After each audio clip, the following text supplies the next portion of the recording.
Dobrze, czy mnie słychać? Tak. Dzień dobry. Mam takie pytanie. Super, dziękuję Pani bardzo. Mam takie pytanie. Czy chciałyby Panie znać przyszłość? Nie. To bardzo źle, ponieważ kolejna godzina opierała się na założeniu, że jednak tak.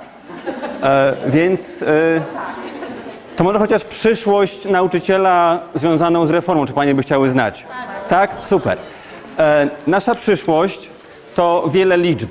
Jesteśmy humanistami, tak? Każdy z nas skończył studia językowe, ale nasza przyszłość to wiele liczb, które widzimy w tej chwili na slajdzie. I jeżeli wydają się te liczby nam enigmatyczne, nie wiemy, o co w nich chodzi, jest ich tak dużo i stwierdzamy, że chyba nie ma na to odpowiedzi, co one mogą znaczyć, to chciałbym powiedzieć, że mam takie wrażenie, że jest taka energia teraz wśród nas, że są na sali osoby, które znają te odpowiedzi. I te osoby być może podzielą się teraz z nami tą wiedzą. To jest czas na otwarcie kopert, szybko. Tak? I zobaczymy teraz, jak było do tej pory i co czeka nas w przyszłości. Czyli co to jest 2, co to jest 14, co to jest 12 plus 2, czyli też w sumie 14. Zobaczymy sobie, jak było kiedyś, jak będzie teraz. Proszę teraz Panie, które mają koperty, aby wyjęły to, co jest w kopertach i przyszły do mnie tutaj do przodu i stanęły po stronie stare albo nowe, tak? To, co Panie mają, Pani ma akurat nowe, proszę bardzo. Tutaj. Ja mam stare, rozumiem. Tak, stare. Jak mamy? Obecnej szkoły podstawowej stare. 8. klasę nowe. Tutaj obecnej szkoły podstawowej stare, tak? Tutaj obecnej szkoły, czyli stare, tak? Nowe.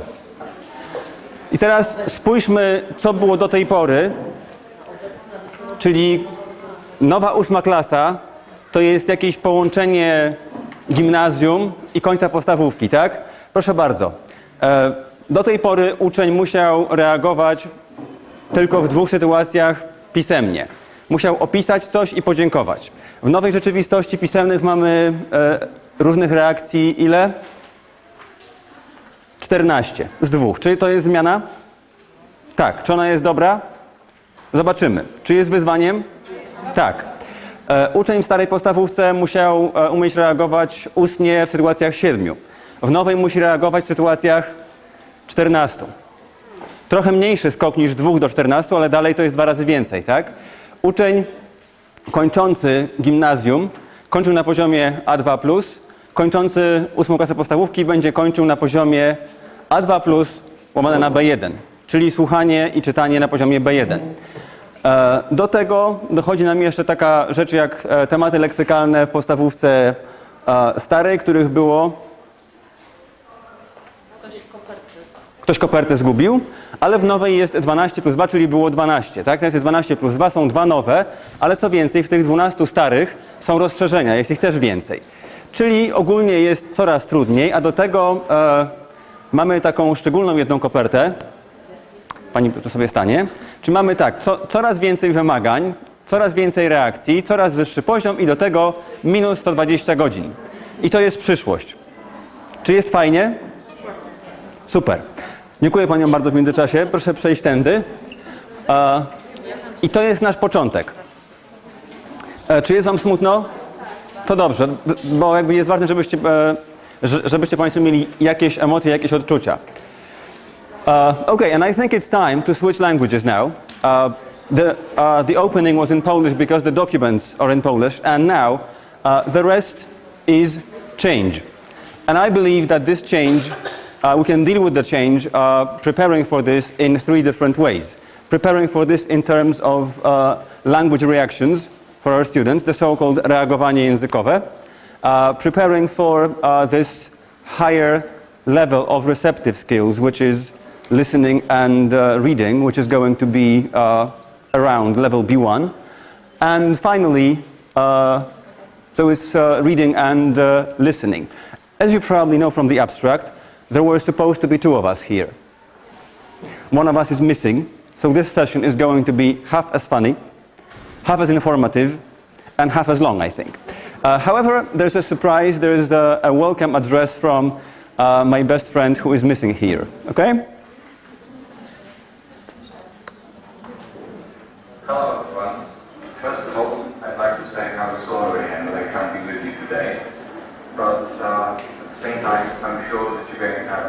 found with my dear friend Czesław. So people, enjoy the session, learn as much as you can, and in the evening, wróćcie do mojej drogi. Yeah, and now, good point.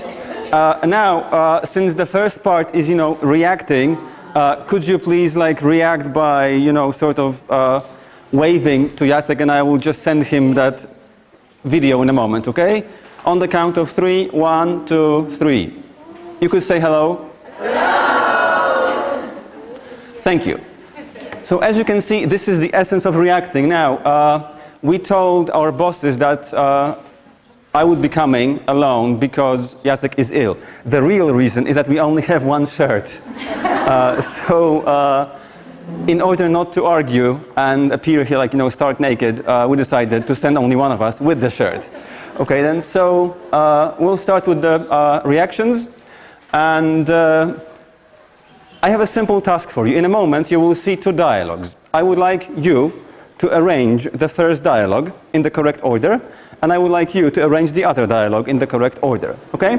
So yours is the one with its time, and yours is the one with take your time. Can you please work in pairs and put this in the correct order?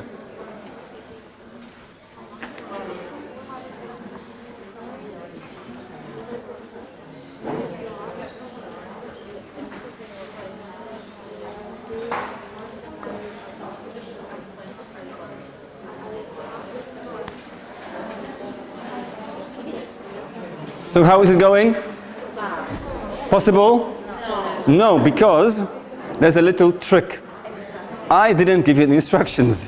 And the instructions say that one line is missing. And this is, I think, one of the first things that we can do with our students who are 11 years old. We need to change the approach from whatever it was to something that's more functional. So I believe that when I work with my 11, 12-year-olds, that even such young students can be taught language functions. And they can be taught those situational contexts. So we tell our students, I tell my students to imagine the kind of situations that these dialogues could appear in. I also tell them, when I remove a line, to think where the missing line is going to be and what this line is going to be. So at the age of 11, this could be the first step to this functional thinking about language. Now, if you think about this one has no tricks, but once again, it's mixed up. So when you imagine do you teach 12-year-olds? Anyone? Yeah? So you can imagine that they're going to be quite different. And in my group, there are boys like Mikołaj and Paweł who will do something like this in 30 seconds and, wait for something else to happen. But there are going to be people like Tomek and Ula who will take some more time. But for them, it's very important to understand that language is not about teach me a word. It's more about a phrase and the function of this phrase. And even if it seems simple, it is simple because we're dealing with 11, 12-year-olds at this stage, right? So I try to tell my students to imagine the context. So even at the age of 12, you can become like the examiner and think about the situation from the other perspective, the other side. So I'd like you to try this with you, and then I'm going to tell you a simple task you can try with your students. This is the response. Can you tell me the situation? Can you imagine what the situation could be here? No, you can't have it. The last time you gave it back, it was broken. Can I borrow your phone? Can I borrow your phone? Yeah. So thinking in terms of the exam, I believe that the situation could be something like this. Can you read this, please?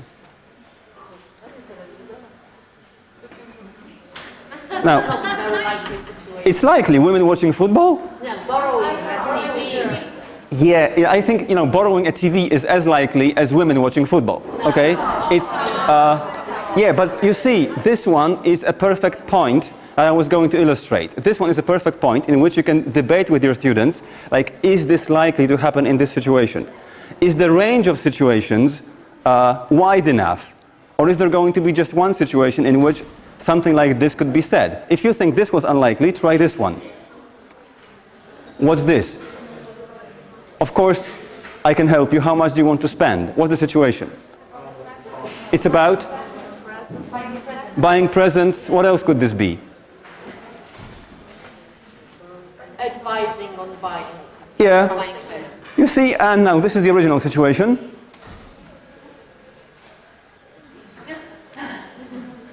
Makes sense? Is it applicable? Yes. So now, something you can try with your students, no matter what age they are, is working in groups of 3. And this is something I would like you to do right now, and I'd like to see a few of the responses. So can you please make sure that you have 2 partners next to you? 3 people. Everyone must have something to write on and something to write with. So paper and pen or pencil.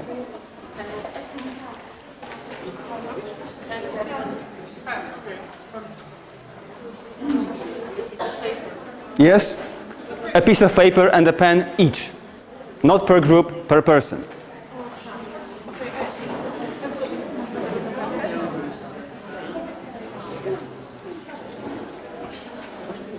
Okay, and now here is what's going to happen. In the first stage, you're working alone, so please do not show your paper to anyone. Okay? I would like you to write down your own example of an exam situation where you have to suggest something, buy something, borrow something, ask for something, invite someone, anything. Write a description of this situation in Polish. Something like prowadzący chce znaleźć fryzjera, wyraź chęć pomocy, okay? Try this now. You have like 30 seconds to write the situation. Please don't show it to anyone.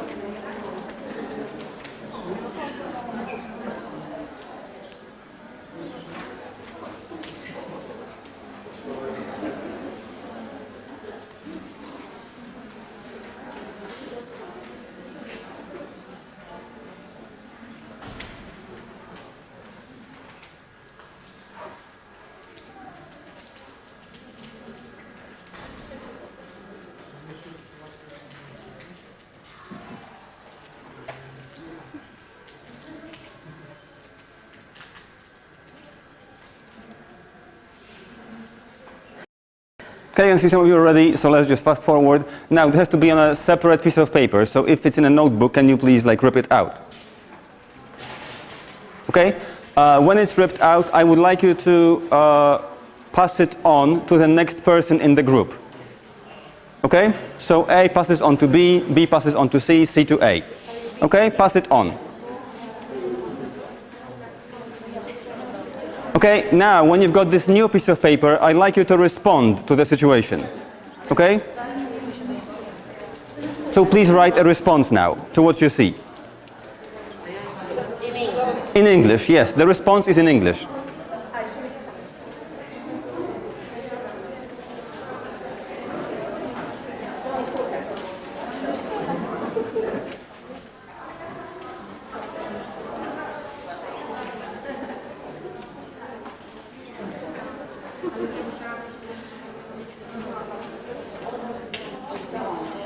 Okay, so step 2 is write the response. Have you finished?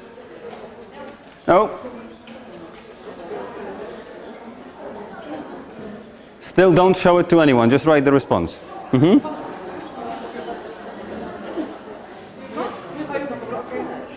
Okay, and let's fast forward. And now the last stage is, now I would like you to fold it so that the next person can see the response only. Can see the response, can't see the situation. And give it to B. And pass it on to C, so the next person. Okay, so now we're not going to finish this because there's no time. The idea is basically this. They work in groups of 3. Everyone works as an examiner on the situation, passes it on to B, who writes a response, passes it on to C, then C checks if my understanding of this situation is the same as the original one, and then again this opens up some space for little debates. You know, is this a good response to this situation, is it not? Let's just try a few, okay? Can I take one of yours? Of the responses. Not yet. Got one? But should I write anything more? No, that's it. Okay, so can you tell me the situation? I'm sorry, I'm afraid I can't go. I'm meeting my friend tonight. Would you like to go to the cinema? So what the situation? Koleżanka chce zaprosić cię do kina, odmów, okej? Okej, kolega chce pójść do kina, zaprosić cię na film, odmów i podaj powód.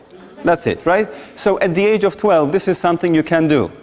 And I think you will agree that 12-year-olds are more than sufficiently ready to deal with this. To write a situation, to deal with the situation, and also to understand whether something like this is reasonable enough or not. One piece of good news is that everything you saw, the 14 reactions, the 7 reactions, and everything else, it's still A2 level. It's not complex reactions, you know, at the level of proficiency, but it's still simple ones, okay? Okay. Do you sometimes work with scaffolded dialogues? Yes. What kind of students do we use them with? The weaker ones, right? I guess. And this again is a good chance to try this functional approach with your students. Okay, so in a dialogue like this, you can ask your students, again, to think about the functions of the language, so they can identify phrases with similar meaning, not similar structure. So in this dialogue, for example, can you find 2 phrases which are different in terms of structure, but similar in terms of meaning? Which one? Let's watch. Yeah. Do you fancy and do you like? Do you feel like? Right. So, in the traditional grammatical approach, these phrases are different. In terms of functions, they're very similar or identical.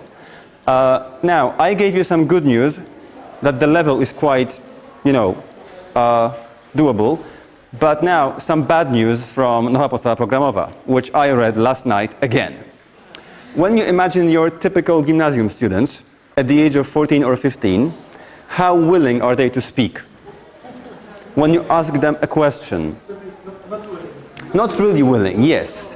So when I think about my group, the girls are quite willing to speak, but there are 2 boys, Marcin and Kasper, who always sit like this, and the response I get from them is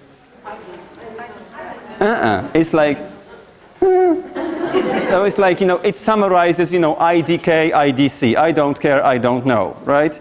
And now these students will have to deal with something like this.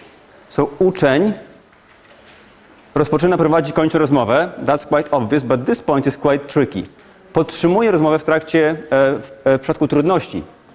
So the new requirement is that, you know, Kasper and Marcin will have to be able to sustain a conversation and encourage the other person to say something more, even though they don't feel like doing it themselves. Sounds like fun? Yes, I hope so.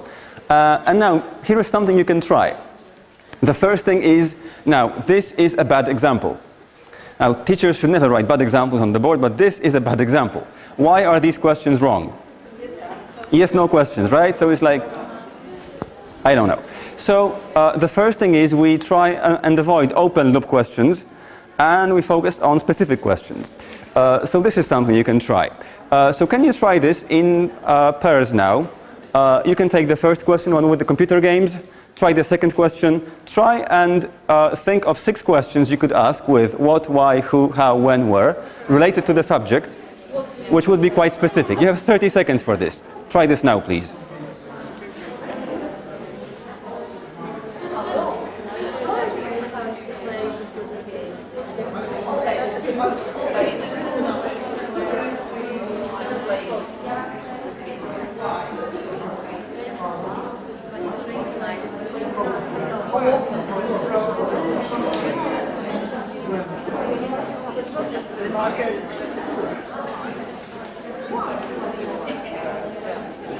Okay, then, so the first question is, do you fancy playing computer games? What?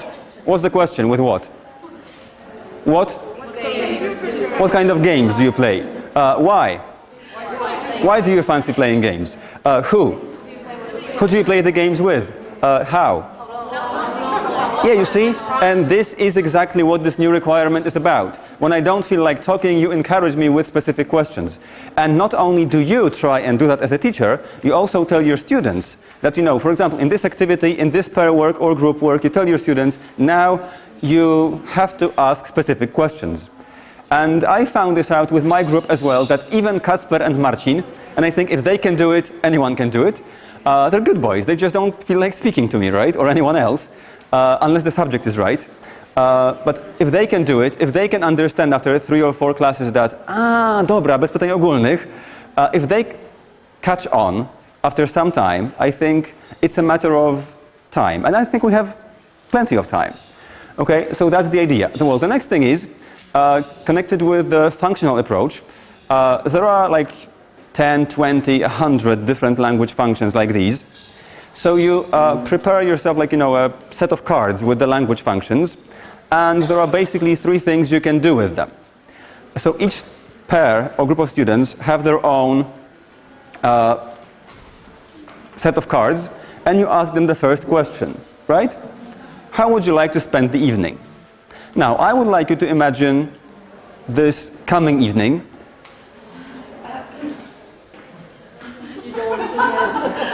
I know, yeah, I still know what you did last night. This is the first question. And now, this is something the teacher can do. So I'm going to ask 2 volunteers. Come on, yes. Yes, stand up and come over. You have to be creative and think like on the spot. Okay. Now the first thing you try with the language functions is, the first line is, how would you like to spend the evening? Okay? So the first line is yours. Okay. Easy. Then you point to the language functions and you tell the next student to continue the conversation depending on the function, right? So your first question is? How would you like to spend the evening? And you have to express appreciation. Thanks for asking. And continue. I would like to have some fun. Mm-hmm. Good time. Okay, and now yours is, say something nice. Right, we may go somewhere in the evening since you're dressed so nicely. Mm-hmm. Okay, yours is, extend with a question. Can we continue the same conversation? Or Yes. Mm-hmm. So yours is now, extend with a question. Why do you think so? Uh-huh. Okay, and surprisingly yours is change the topic. The weather is perfect today, right? Yeah, okay, thank you. Okay, take a seat. Yeah, so this is the first thing you can do, right? So they have a set of functions, and you know, when you're 14, 15, this is going to be quite challenging. I think it was challenging for you, because you know, I gave you like a crazy order of, you know, functions, like, you know, what happens now, stage 2, is when your students draw the functions from an envelope, for example. So what happens if, you know, if you say, how would you like to spend the evening, and the next person draws, close the conversation. And you still have to go on. So you draw something like, sorry, I have to go by. And then the next person will pick something like express appreciation. Well, you still have to try to keep it going, right? But with this approach, I believe that when you open up a student mind, you know, for a bit of creativity, they're going to deal with the demands of the exam just fine, you know, in 4 or 5 years. Okay, and so the first thing is you point to the functions. The second thing is they draw the functions from a box. And the last one is the students look at all the functions and they say something, and the other one has to guess what it is. Is it a change of topic? Is it a question? Is it appreciation, etc., etc.? So what I'm trying to say is that our students have to think both ways now. Not just how to say poproszę burgera, but also to try and conceptualize those situations. Okay? Doable?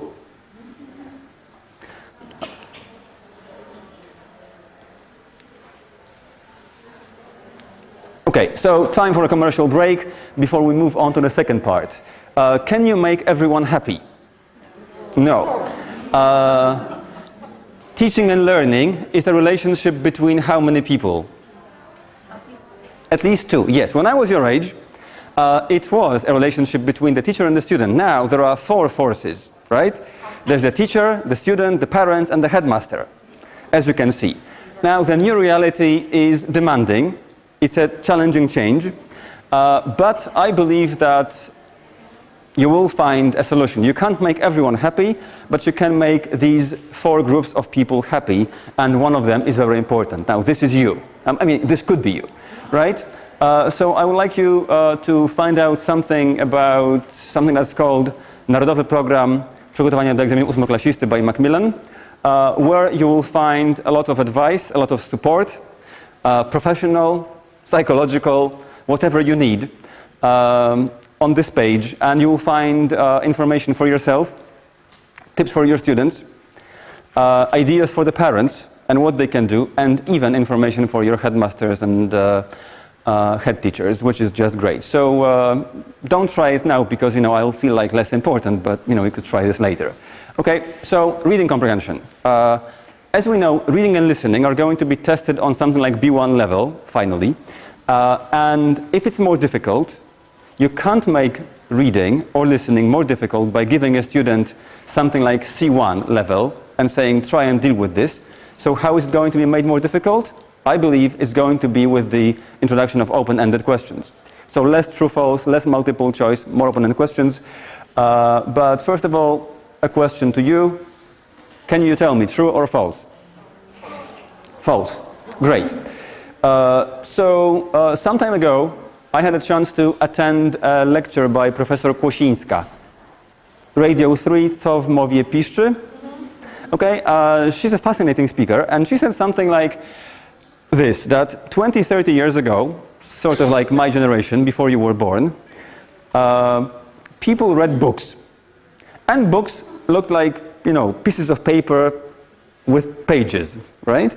And the book was arranged chronologically. So page 2 followed page 1, and everything was linear, chronological, sequential, and logical. So I grew up in this kind of world. And she believes that the kind of structure you grow up in has an impact on your perception of reality. Now, students today don't read texts, they read hypertexts. As you know, whenever you tried to read a whole article on Wirtualna Polska or on it, it's like an article, advertisement, then you will find like ads connected with something you were looking for before, like basketball stuff for my son, and so on. And it's like, a picture, when you click something wrong, it redirects you to a different page, and this also has an impact on how teenagers think, right? And yet the exam is not going to be hypertext, the exam is going to be old school text. In defense of teenagers, they can find information faster than us. Whenever they look for something, we read in linear fashion, and they can just look at the whole page. And, well, you know this research that says that when you play computer games and read, you read faster. So teenagers who play video games and read faster and read more efficiently. But still, the reality is most of them don't read a lot. They don't read whole books, they read something like ściąga.pl. And now these students will have to deal with something like this. These are the requirements for 8th grade reading. Określa główną myśl, określa kontekst, intencje, znajduje informacje, rozpoznaje związki między częściami tekstu, układa informacje w porządku i rozróżnia styl tekstu. Sounds like fun? Let's deal with it. Oh, by the way, if you have to deal with true-false again, this is the way to deal with true-false, right? Whatever you say, you're right. Just don't show it to your students. The new exam is going to be more open-ended tasks, but not only open-ended tasks. So still, there's still space for you, okay? So processing reading, I believe, we can help our students become more successful when we involve them in like genuine comprehension of a text. With true-false statements, you have a 50-50 chance of getting it right. True? Yes. With multiple choice A, B, or C, well, the chances are still quite high. It's like 1 in 3. But if you know that the first one is never A, and so on, right? They go up. So you can be successful with a text which you don't really understand. You can take, I could take a German text and get like 50% of the answers right. Not understanding it, right? So here is something you have to try. I'm going to show you a text which ends with an unfinished sentence. You have to finish this sentence. The first person to raise a hand and tell me the correct answer wins a prize. Okay, once again, in order to win the prize, you must first raise a hand and then tell me, okay? People who tell me the answers without raising their hands will be disqualified. Ready? Okay. By the way, no pressure, it's grade 4. Okay?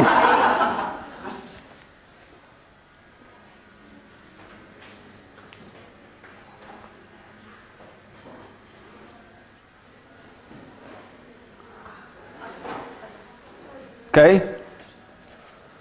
I guess? Thursday.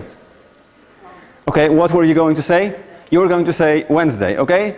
See me after the session for your prizes, okay? We'll get back to this. I believe one of you is right. Okay, but you see, this test, genuine comprehension of a text, even if you're wrong, you still have to justify why you're wrong, okay? It took me 5 minutes. So, good job, ladies, right? I had to draw diagrams, okay? I don't understand logic and numbers, okay? I like emotions. Yeah. So, this is different from a text with A, B, or C. You have to process everything. Process this also, not only on language 2 level, but process it on a language level. So it's quite cognitive, isn't it? And this is the first thing. Genuine comprehension of a text can be tested with tasks which are a bit more challenging than, you know, A, B, or C, okay? I'd like you to read this text. Can you say it from the back? Great.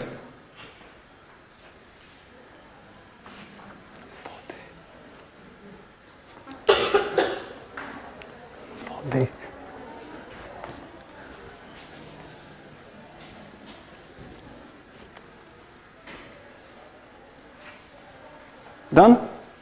Mm-hmm. Great. Now, there's only one question I would like you to answer in pairs, like, you know, for 30 seconds or something. How many gentlemen have we got in the room? You can also answer this question no matter how weird it seems, okay?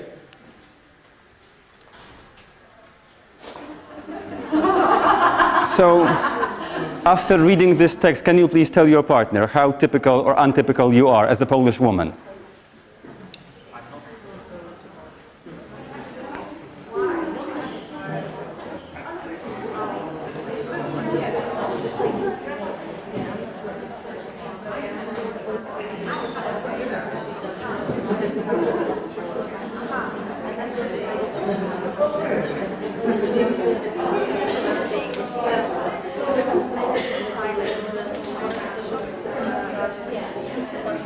All right, thank you. So how many of you generally think that you are a typical Polish woman? Quite a few? Based on the text? Yeah.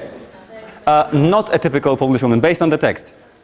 Yeah, so you see, now what do you need to do to answer this question? You need to read the text and relate it to your own experience, which is again a huge cognitive process.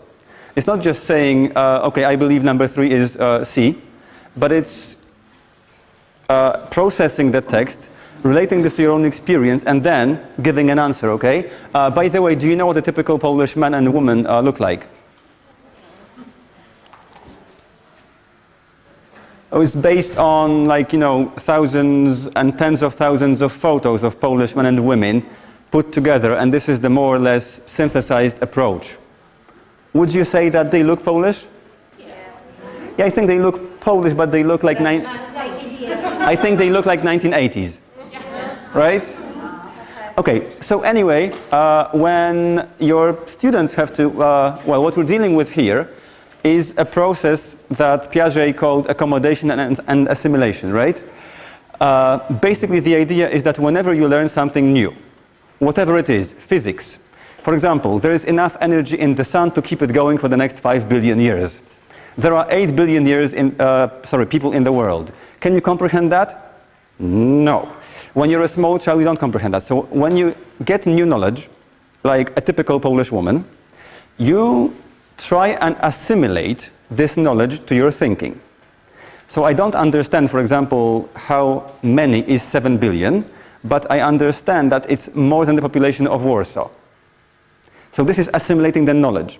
But at the same time, I accommodate my mind, so I make my mind bigger by absorbing new information. So it's like a dual process. So this text about the Polish woman is an example of this.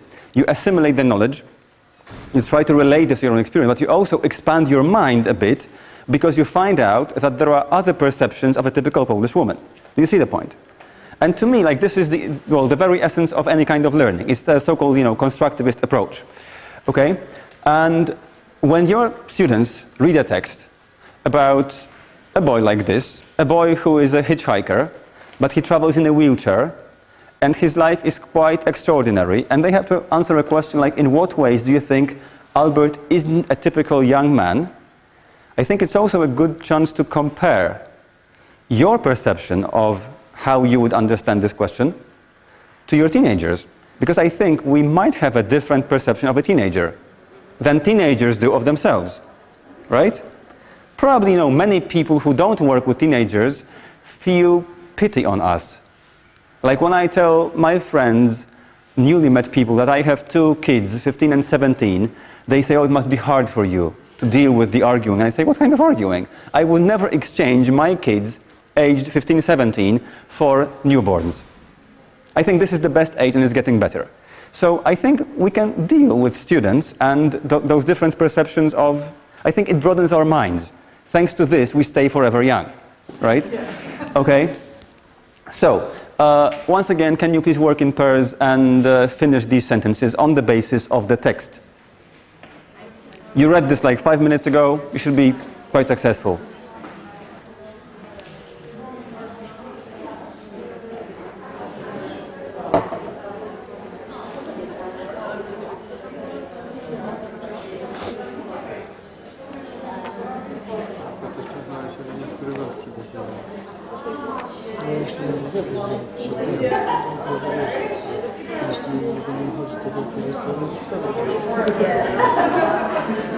All right, so if you want to marry a Polish woman, You have to be interesting. you have to be interesting.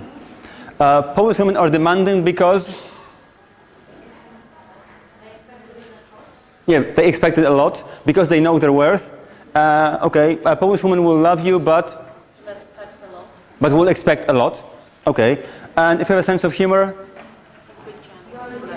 you stand a good chance of finding a woman. Okay then, so once again, this kind of like it's like semi-open-ended, I would say, right? It's based on the text, but there are no fixed answers. So once again, when your students answer this kind of questions, they can compare and decide if this is still according to the text, or is this basically your own ideas. And you get into a debate on a higher level with 14, 15-year-olds of how far you can deviate from the text. Okay, and now the next thing which was connected with Professor Kosińska's lecture was this sequential thinking. You know that when you see a newspaper and a box of matches, you see fire. Teenagers don't see it, right? They don't see cause and effect in the same way as we do. And because of this new reality, the hypertext, which is not organized logically, they have more difficulty understanding sequence. So the next thing you have to teach them is sequence. And I think we've seen lots of those exercises where you've got like past simple and past perfect story, and then you have to rearrange the events in the correct order, okay? So let's try this. Can you please put these in the correct order? This is what we've done so far in the session today. What's the correct order? Can you work in pairs and write it down?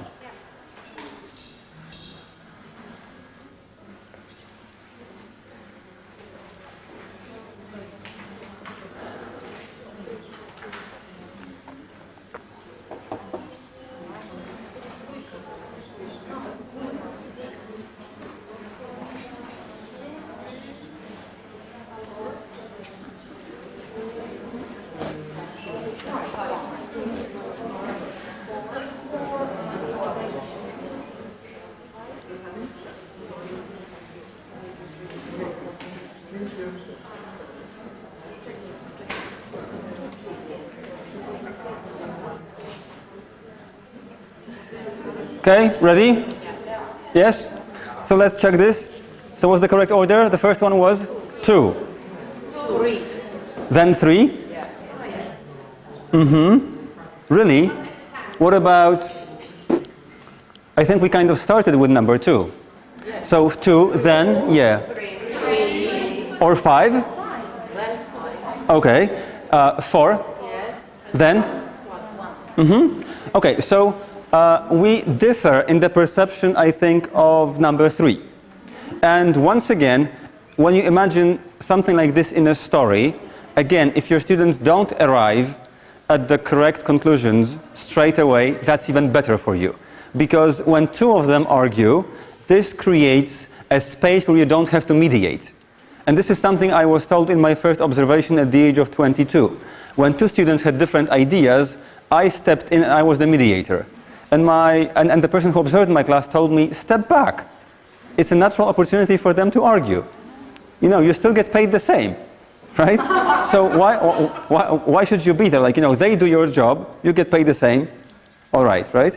So, of course, it's based on listening, of your listening to what I'm saying. But the same idea works with reading. So arranging sequences seems simple, but it's still quite challenging if you read hypertext mostly, not text, okay? The next thing is, you know, the so-called text purpose. Why are we doing something? I think, you know, it's connected with like a general perception of life purpose as well. Like, you know, why do we do things the way we do? So, what I find quite useful with my students is Facebook. Do you use Facebook? No. The question is not, are you using Facebook right now? Because I can see it. And you can see it as well, right? Even when you have like 60 students in a class, you can still see who's using Facebook, right? When they're sitting at the back, looking between their legs and smiling, you know, it has to be Facebook, right? But this is a good example of analyzing text purpose. So you go to something that's called your activity log. I think it's called dziennik aktywności in Polish. Move it. Okay? And you can try this with your students as well. Before they read a text, they can look at the activity log and they can think and decide why they commented on other people's pictures. So you have to analyze your own purpose as a writer as well, before you analyze the purpose as a reader. Make sense? So when you think about the couple of last posts which you commented on, why did you? What was your purpose? I've seen like lots of your posts about zameldowałam się w Bernardynce, right? So of course the purpose is to inform other people. Jest fantastycznie. Czuję się. And then you read something like użytkownik czuje się w miejscu bo je wypił and so on, right? I czuje się mniej fantastycznie. Okay, so this is very simple, but this is purpose. I think you're allowed to use Facebook at the age of 13. And I think realistically most of your 11-year-olds will be using Facebook anyway, with their parents' consent. So when they grow a bit older, you can try this with your students as well. You can ask them to look at this, the comments. You can ask them to look at the comments they get from their friends and decide, was the comment meant to inform or to show appreciation, or maybe a comment was meant in a negative way. It was meant to ridicule, for example. And this again opens up lots of space for like, you know, pedagogical work, okay? One great requirement of this new core curriculum is, I think, this information transfer between languages. Have you seen that before? That in the new exam, students will sometimes have to answer questions in language 1, or process information and then give information in language 1, which is Polish. And when you think about whether it makes sense or not, what do you think? I think it's great. Why? Because there are countries in Europe, civilized countries in Europe, that test reading and listening in language 1. So my rationale, my understanding is that very often a student may not be able to answer questions in reading or listening, not because they don't understand the text, but because they don't know how to express the answers. So when you're checking reading or listening, in fact, when it's done in English, you're also testing productive skills, like writing or speaking, which isn't fair, because the exam component is reading. So sometimes, to test a student's comprehension on the text itself, it is a good idea to use Polish. So this is something I try and do with my students. This is very old school. But let's not forget that sometimes you can test your students' knowledge of the text, understanding of the text, just by asking simple questions. It's basic, but it's still true. So I would say I would do it this way. You answer the questions in English, you answer the questions in Polish. Same questions.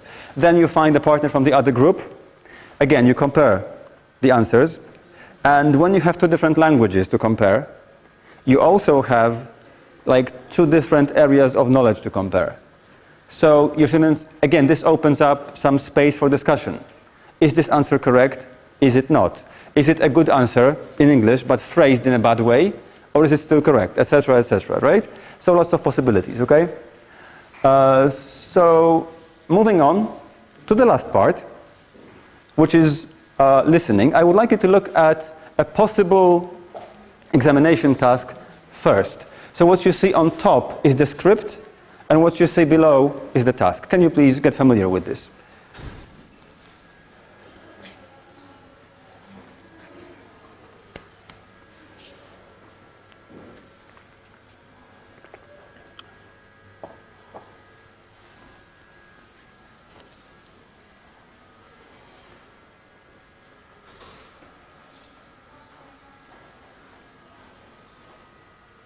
Okay, so what's the first answer?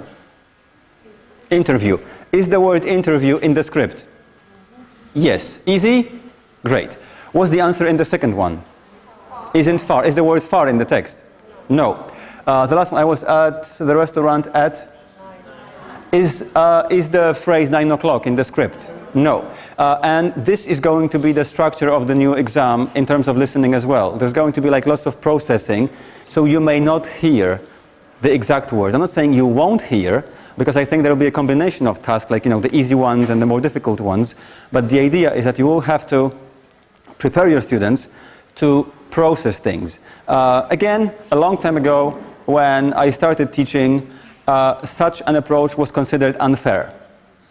Because the argument was that this way you don't really test English, you test English and mathematics, for example. That 6 + 1 is 7. But now it's fair. And I think, on a cognitive level, this makes sense. So, again, what you test with your students is genuine comprehension. You ask them to rephrase things, to associate things, summarize things. You ask them to transfer information from English to Polish and back. And finally, I'll speak about the cultural transfer in a moment. So when you take a look at these questions, this is something you can try with the students as well in terms of listening. So when you look at the first question and you hear something like this, we planned to meet at 6 but they called and they couldn't make it. I suggested an hour later and they said okay. So what time did we meet? 7. The second one is what did I get from home? I came back home because I forgot my mobile phone. Pat called me and I found out the phone was in my jacket. So I just asked Mom to get me the charger. Unfortunately, she couldn't find it. What did I take from home? Nothing. Because the phone was in the pocket and my mom couldn't find the charger. So, and the last one, which tickets did I get? The Golden Circle tickets were more expensive and I couldn't afford them. But Mark said it was going to be his birthday gift for me. I was so happy. So I got the Golden Circle tickets. And that's the idea, that the kind of listening that we prepare for our students, that is going to be found in the new course books, is going to reflect exam standards. So it's not 6 o'clock, far, the easy way, but there's going to be lots of paraphrasing. So what do you do with your students? You try this at the lower levels, you try this with classroom language. When you want answers, you say something like, you ask the question and you say, Gosia, can you tell me? Or Krzyś, can you tell me, right? From time to time, why don't you try rephrasing this? You ask the question and you say, the boy sitting next to the girl wearing the pink dress. Okay, so if I was trying this with you, I would say, the lovely woman sitting by the window, and so on, right? So this also focuses the attention of your students. So I'm not saying that you have to try this like all the time now, because it's going to be quite complex for you as well. But from time to time, this is, what they get used to. So classroom language. The next thing is trying to redefine concepts. Like far, the concept of far is similar to not close, right? So you try to ask your students to redefine people, but not the obvious way. Who is described in this sentence? She prepares bits of heaven every Saturday because she loves me. A mom or a wife? A mom. And this is my son's definition of my wife. And by the way, bits of heaven is pizza. Right? So it's different from, this is the woman who gave birth to me. Okay? But by playing with the language, you prepare your students for the unpredictable. Because, you try and open up, like, something in their mind, okay? How about this one? It makes every man 20% more attractive. Beard? What? Beer? Oh, a beard. I said beer. Okay. Yeah. Yeah, what else could this be?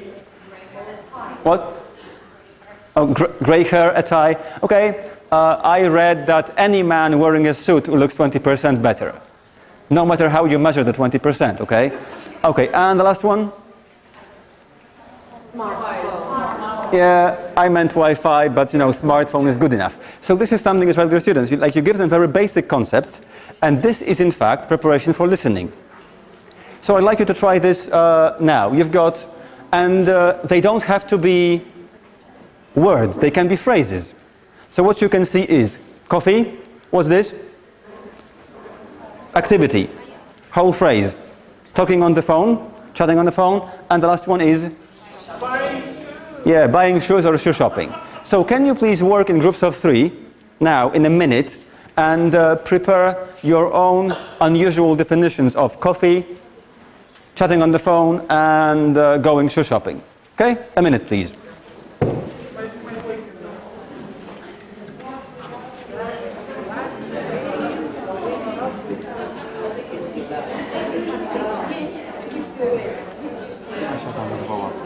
Hmm? 5 minut.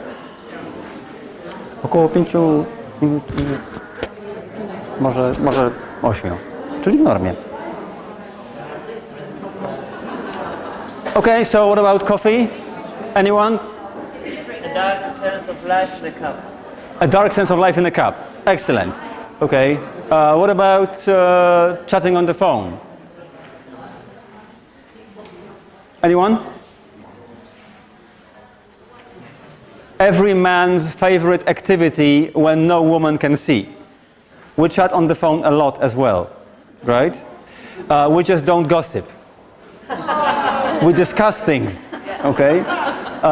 And going shoe shopping. The best therapy. Best form of therapy, you see, and this is the idea. Now, I would like to tell you a word which I learned this year. You know what a typical man does when the woman goes shoe shopping, when he goes with her?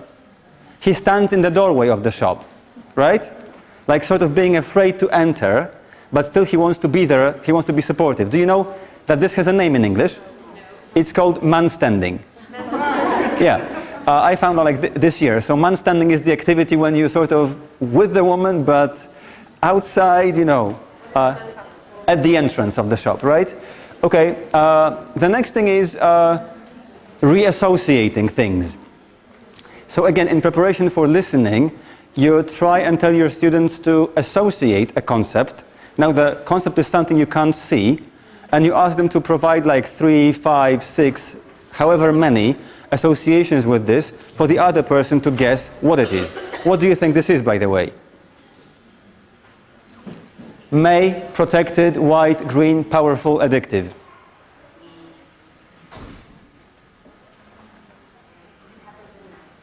What? What else could this? Well, what could this be?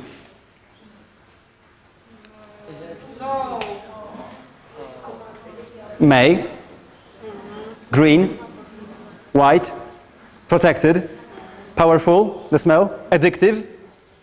Because you know it's like bad for you, but you still smell it, right? So that's my association of lily of the valley, right? So you could try this one, like, you know, this could be drugs. But why May?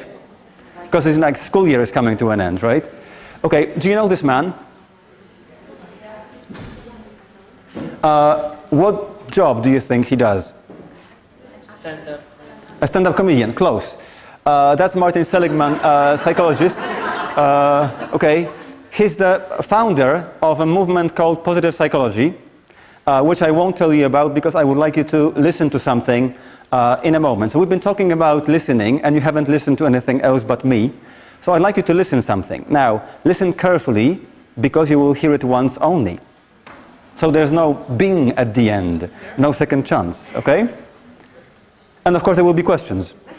In positive psychology, we adopt the saying, be careful what you think, because your thoughts become your words. Be careful what you say, because your words become your actions. Be careful what you do, because your actions become your habits. Your habits determine your character, and that is what determines your future.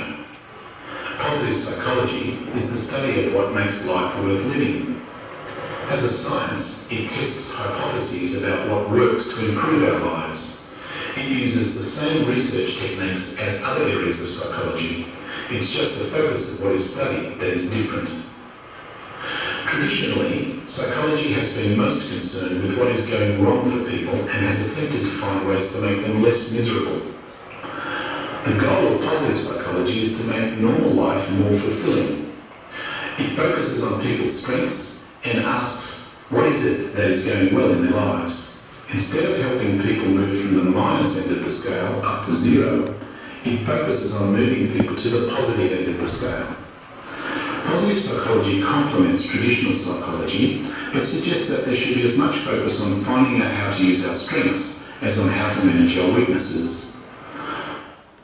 Okay, now this is something you can try with your students. When they listen to a text, you can ask them for the information transfer again. And for example, ask them to write a summary of the text with a specific number of words, for example. So I have a summary of what you've just listened to in Polish, but it's a summary with a lie. Or a couple of lies, so some mistakes. And I would like you to read this and tell me where the mistakes are. Factual mistakes, not language mistakes, okay?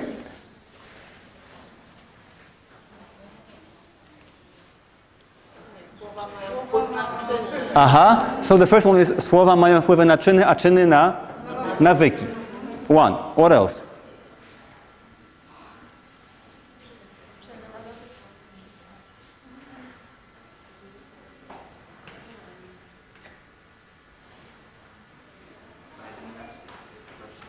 Aha, eliminacja.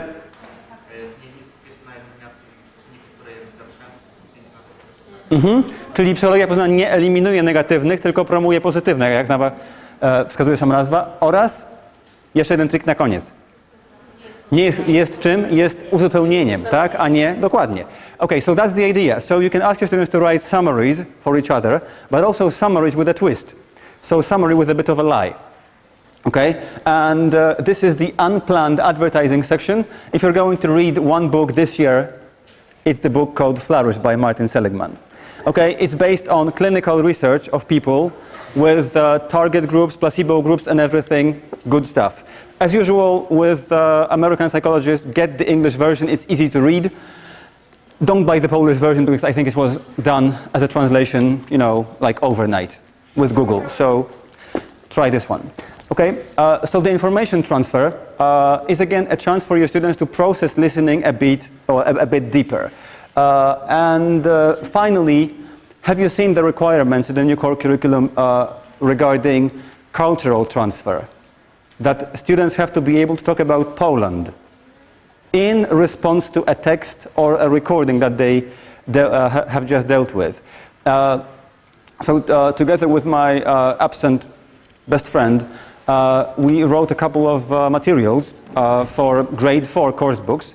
And basically the idea is that, for example, when your students talk about holidays around the world, it's more than Halloween, by the way. at the end of every worksheet, at the end of every activity, in reaction to the listening, they talk about Polish national holidays. If it's animals around the world, the last thing is a reaction to this by talking about Polish national animals, etc., right? So once again, you process the information from the listening. You have to name things like, when the holiday takes place, what happens, whether people dress up or not, and so on and so forth, and you relate this to your own experience, okay? And the last thing is, and it's really like the last but one thing, is hashtags. How many of you use Instagram? Anyone? How many of you are familiar with the idea of hashtags? Great. So when your students listen to recording, you can ask them to summarize the recording, or a text, a reading text as well, with hashtags. You can tell them like the limit of hashtags, like 9, or 5, or 3, or 5. So you test their summary skills, then they compare the hashtags in pairs, you can see what's important for them. So I would like you to try and summarize this session with one hashtag. Write this on an A4 piece of paper and show this to me in 30 seconds. One word, one hashtag, summarizing this session, please. A5. You can write 5. A5. A5 would be great. I think I can see quite well. Just one word, one hashtag.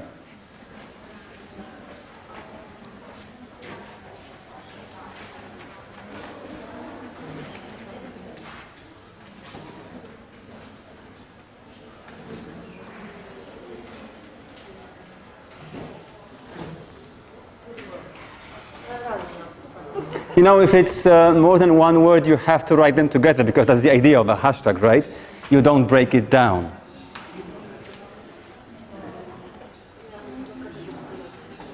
Okay, ready? So could I see it, please? Great. Okay, as you leave in a moment, don't leave just yet. Can you please leave them with me? I'd be grateful. So when I have a bad moment, I'll just look back on this moment. When the weather is bad, I'll just read the hashtags. Okay, so at the beginning, we looked at the future. It didn't look very bright. But I still think about the days when I passed my Matura exam. It was not prepared by CKE in Łomża. It was prepared by my teacher, and it was pretty similar to those new exams. It was like open-ended exam where I had to deal with a lot of processing. And I somehow managed, without reading repetitorium, without studying lots of things for the exam specifically, I still managed. So perhaps the future is not that bad. Okay? We finished with hashtags. Hashtags are Instagram, right? Mostly. So I'm going to finish with a bit of holiday Instagram wisdom. Okay? You can't spell challenge without change. And without sounding overly political about this, I believe that the change we're going to see is a good one. Thank you.